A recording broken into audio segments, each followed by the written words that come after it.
You ask Tiger to solve. This deals with linear equations with one unknown.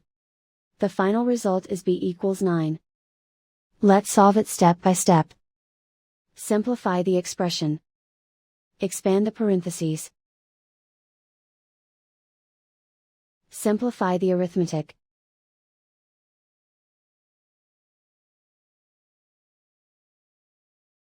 Swap sides.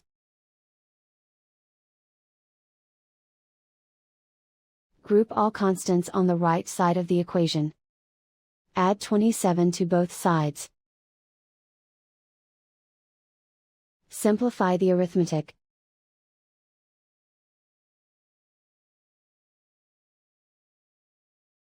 Isolate the b.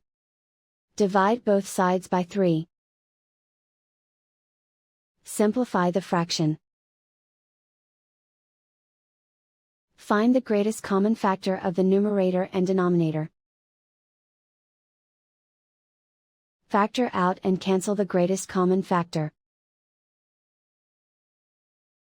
And so the final result is b equals 9.